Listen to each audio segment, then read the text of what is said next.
جناب محمد محمود علی صاحب وزیر داخلہ حکومت تلنگانہ سے درخواست کروں گا کہ آپ کو مخاطب فرمائیں۔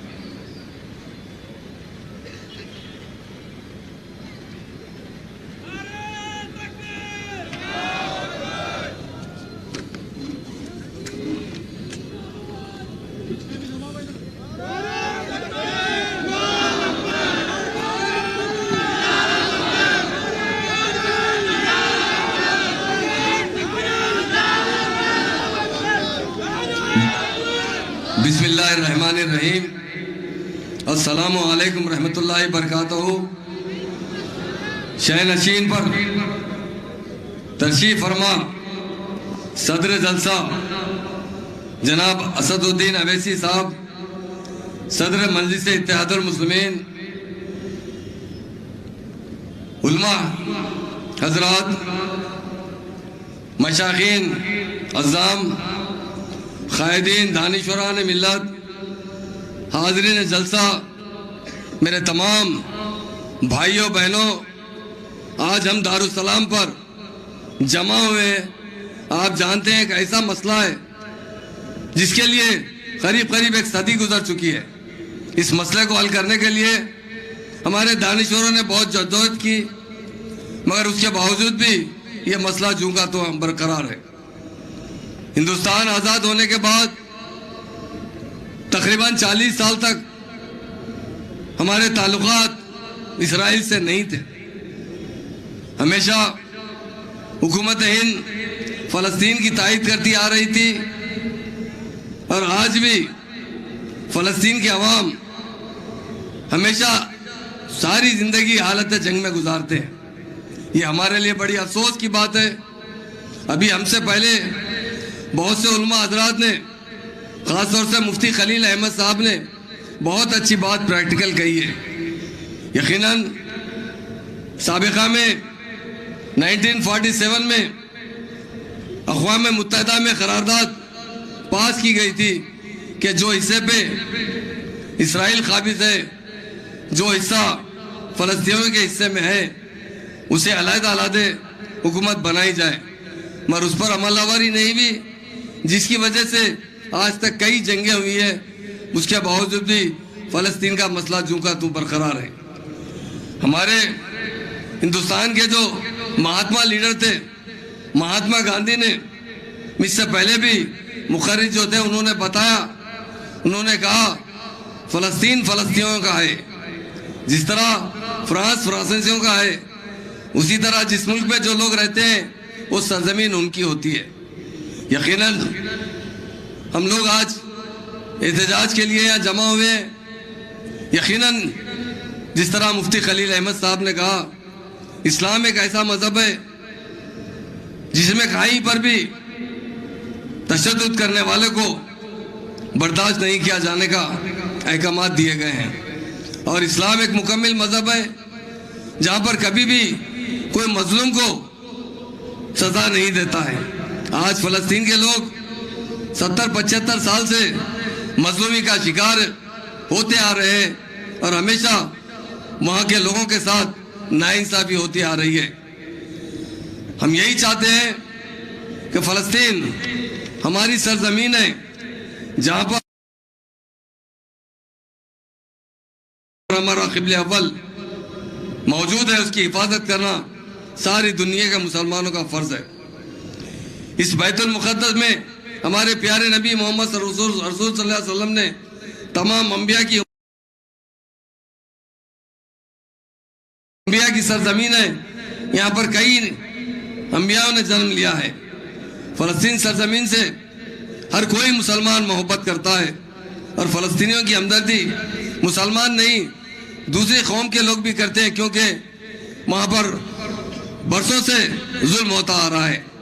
اس لیے ہمارے چیف منسٹر جو بڑے سیکولر انسان ہیں، آپ جانتے ہیں تلنگانہ کے لیے 14 سال جدوجہد کر تلنگانہ حاصل کیے۔ میں اس لیے کہہ رہا ہوں کہ آج تلنگانہ بننے کے بعد تلنگانہ کے اندر اتنا بھی ایک چھوٹا بھی اس سرزمین پر دنگا فساد نہیں ہوا ہے۔ تلنگانہ کو ہمیشہ گنگا جمنا تہذیب کی طرح ہمارے چیف منسٹر رکھنا چاہتے ہیں۔ اسی طرح انہوں نے مجھ سے کہا محمود بھائی آپ دارالسلام جائیے، اسد بھائی جو ہے سارے مسلمانوں کو جمع کیے اور بڑے بڑے علماء حضرات یہاں پر موجود ہیں، ان کی بات سنیے اور ہمارا بھی ایک پیغام ان تک پہنچائیے کہ ہم فلسطین کے ساتھ ہیں، فلسطین کو انصاف دلانا چاہتے ہیں۔ فلسطین میں جب فلسطینیوں کے ساتھ ظلم ہم دیکھتے ہیں کیا قصور ہے ان کا، وہ اپنے ملک میں آباد ہے، کیوں انہیں ستایا جا رہا ہے، کیوں انہیں تکلیف دیا جاتا ہے، کب تک وہ حالت زندگی حالت جنگ میں گزاریں گے؟ ایک نہیں 2-3 نسلیں ہو چکی ہیں، آج تقریباً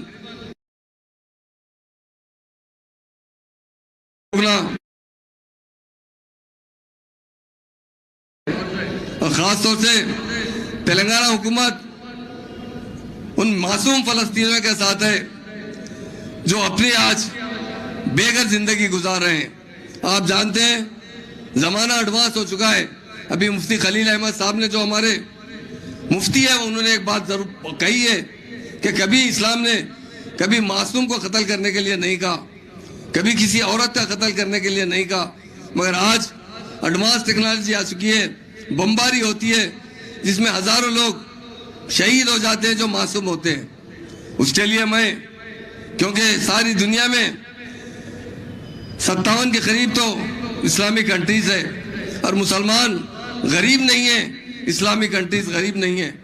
اگر ہم ایڈوانس ٹیکنالوجی کے پر جائیں گے، سائنس اور ٹیکنالوجی اسلام کے ساتھ ساتھ ان پہ بھی ہم مہارت حاصل کریں گے تو ضرور آنے والا وقت ہمارے ساتھ رہے گا۔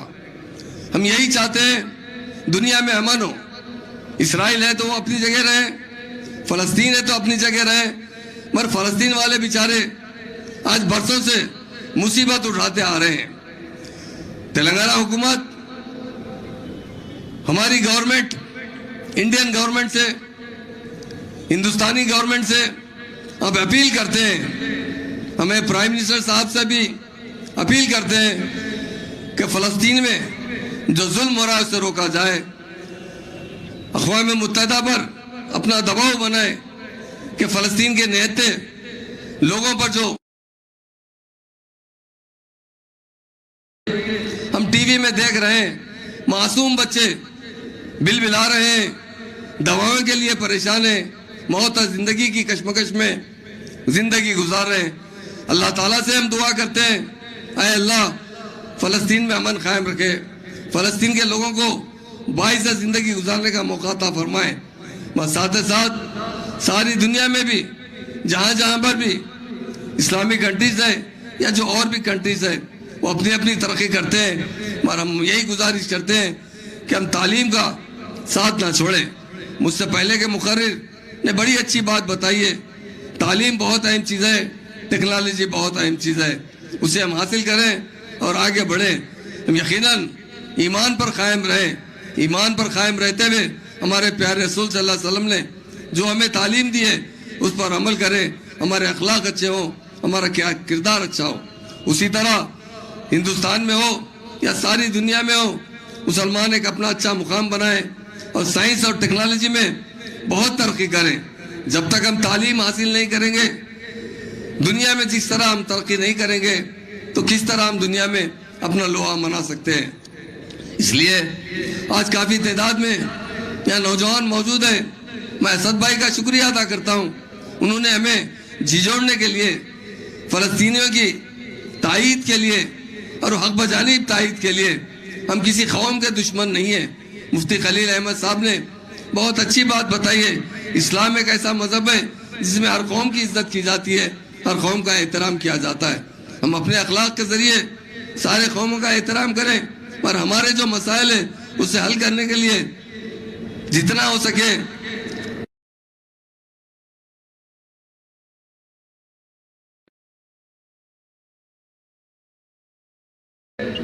مسلمان اس ہندوستان میں بھی 800 سال حکومت کیے ہیں۔ آج کیا وجہ ہے؟ ہم چونکہ تعلیم سے دور ہوتے جا رہے ہیں، ایڈوانس ٹیکنالوجی سے دور ہوتے جا رہے ہیں۔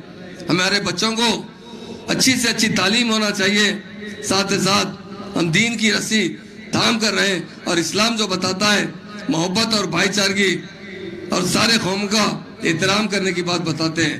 یقیناً دنیا میں جتنے قومیں رہتے ہیں ہم سب کا احترام کرتے ہیں.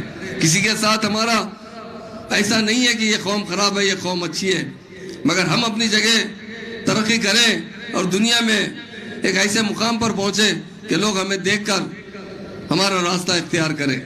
اسلام جو پھیلا ہے محبت اور بھائی چارگی اخلاق سے پھیلا ہے, اسی اخلاق کو قائم رکھنا ہمارا فرض بنتا ہے. اور اسی طرح میں پیارے رسول محمد صلی اللہ علیہ وسلم نے جو ہمیں تعلیم دی ہے اس پر جتنا بھی ہو سکے ہم عمل کریں, میکسیمم عمل کریں, اور ہم جہاں تک ہو سکے دنیاوی تعلیم میں بھی ایک اچھا مقام حاصل کریں. سائنس اور ٹیکنالوجی کی تعلیم ضروری ہے ہمارے لیے. آج ہمارے پاس دولت ہے مگر اسراف پر خرچہ ہو رہی ہے. اگر وہ دنیا میں جتنے کنٹریز ہیں جہاں جہاں پر دولت ہے وہ دولت کو تعلیم پر خرچہ کی جائے تو میں سمجھتا ہوں آنے والا وقت ہمارے لیے سنہرا رہے گا. میں ہمارے چیف منسٹر صاحب کا میسیج بھی دینا چاہتا ہوں. انہوں نے مجھے کہا آپ جائیے دارالسلام, آپ بات کیجئے مسلم بھائیوں سے ایک بات کہیے کیا وہ آرزودہ نہ ہو. ہم ان کے ساتھ ہیں. مجھے جہاں پر بھی جس ملک میں جہاں پر بھی اگر کسی تکلیف ہو تو تلنگانہ حکومت اس کی تائید کرتی ہے, اور ہماری حکومت سے ہم درخواست بھی کریں گے کہ جہاں تک ہو سکے, کیونکہ ہندوستان دنیا کی بہت بڑی مملکت ہے, اس کا بہت بڑا اثر رسوخ ہے. ہم یہی چاہتے ہیں کہ ہماری سینٹرل گورنمنٹ UN میں دباؤ ڈالتے ہوئے جو قرارداد ہے اس سے پہلے منظور کی گئی ہے اس پر عمل آوری کرتے ہوئے فلسطینیوں کو امن فراہم کرے, انہیں اچھی سی زندگی جینے کا راستہ فراہم کرے. یہ ہمارا فرض بنتا ہے.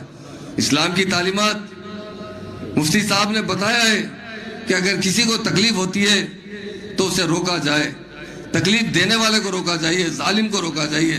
آپ کے پاس طاقت ہے تو طاقت سے روکیے, اگر آپ کے پاس طاقت نہیں ہے تو کم از کم آپ کرائیے تو محسوس کیجئے کہ یہ آدمی ظلم کر رہا ہے, اس سے نجات دلانا چاہیے.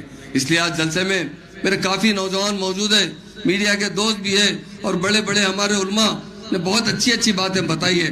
اگر ہم اس پر عمل کریں گے تو ہماری اپنی زندگی میں ہم بھی سرخرو حاصل کریں گے, اور آئندہ زندگی بھی ہمارے لیے بہت آگے بڑھنے کے موقع فراہم کرے گی. اس لیے میں تمام اس محفل میں آئے ہوئے نوجوانوں سے یہی گزارش کروں گا کہ وقت کی قدر کیجئے, وقت کو ضائع مت کیجئے, تاکہ وقت ایک ہی بار آتا ہے, بار بار نہیں آتا ہے. نوجوان بچوں کا کام ہے اچھی سے اچھی تعلیم کو حاصل کریں, اچھے ماحول میں رہیں, اور اپنے ماں باپ کی سرپرستی میں ان کا نام روشن کرے, اور خوشحال زندگی گزارنے کے راستے پر آگے بڑھے. اور ہمارے مذہب کو بھی بہت سختی سے تھام کر رکھیے, کیونکہ مذہب ہی سکھاتا ہے انسان کو اچھی زندگی گزارنا. تو اس لیے میں آج محفل میں آنے والے تمام نوجوانوں کا شکریہ ادا کرتا ہوں, اور اسد بھائی کو دل کی گہرائیوں سے مبارکباد دیتا ہوں, کیونکہ ایک ایسے موقع پر آپ نے ایک احتجاجی جلسہ منعقد کیا, اور ایک قرارداد جو منظور کی جاتی ہے اس قرارداد کی میں تائید کرتا ہوں. اور حکومت تلنگانہ بھی آج کی اس قرارداد کی تائید کرتے ہوئے جو فلسطین کے اندر ظلم و زیادتی ہو رہی اس کا خاتمہ ہو, اچھی سی زندگی گزارے, یہی کہتے ہوئے میں اپنی بات ختم کرتا ہوں. وآخر الدعوانا الحمدللہ رب العالمین. شکریہ. محترم